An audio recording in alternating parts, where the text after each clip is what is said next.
اوس یو انسان د زکات نه ورکوي، یو انسان د زکات ادایګي نه کوي، سره د دینه چې دته احکامات ډیر راغلي دي، د الله تعالی د طرف نه دته حکمونه شوي دي، په قرآن کې دته حکم شوي دي چې اقیموا الصلاة و آتوا الزکات. په احادیث مبارکو کې ځای په ځای باندې دته حکم شوي دي چې ته زکات ادا کړه. نبی اکرم صلی الله علیه وسلم فرمایي، ابو دردار رضی الله تعالی عنہ روایت دی، هغه وی چې نبی علیہ السلام فرمایلی دي چې دا زکات د اسلام یو پل دی یا یو اوچت عمارت دی. اوس چې زکات څوک نه ادا کوي نو اسلام د دینه بغیر مخ په وړاندې باندې نشي تللی. دارنګه په نور روایتو کې نبی اکرم صلی الله علیه وسلم فرمایلی دي چې یو کس په الله او د الله په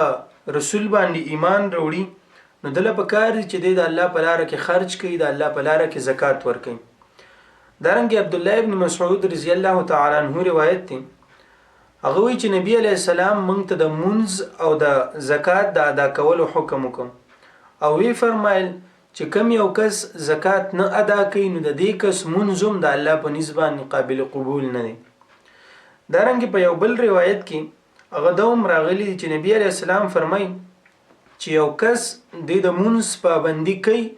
خو سره د دینه د بیوم زکات نه ادا کوي نو دغه د څه فایده نه رسي، ځکه چې د کم ایمان دی، کم مسلمانی ده، نو دا ایمان او مسلمانی د پوره شوی نه ده. نو چې مسلمانی د پوره شوی نه ده او د په پوره طریقې سره مسلمان نه دی نو دغه نیک عمل دا به د څه نفع نه رسي، څه فایده ورته نه رسي. دارنګه په نور احادیث مبارکو کې هم ځای په ځای باندې حکم راغلی دی چې زکات ادا کوي، او کوم انسان چې زکات نه ادا کوي نو داغه په باره کې وعید هم راغلی چې د تب کم قسم سزا ملاوي. نبی اکرم صلی الله علیه وسلم یو بل ځای کې حدیث مبارک دی، نبی علیہ السلام فرمایي چې یو کس مال نه زکات نه ادا کوي، د الله په لار کې نه ورکوي، غریبانو مسکینانو ته نه ورکوي، دغه مال به د قیامت په ورځ باندې یو اجدها په شکل کې شي، د یو مار په شکل کې شي او هغه به د په غاړه کې ورواچول شي.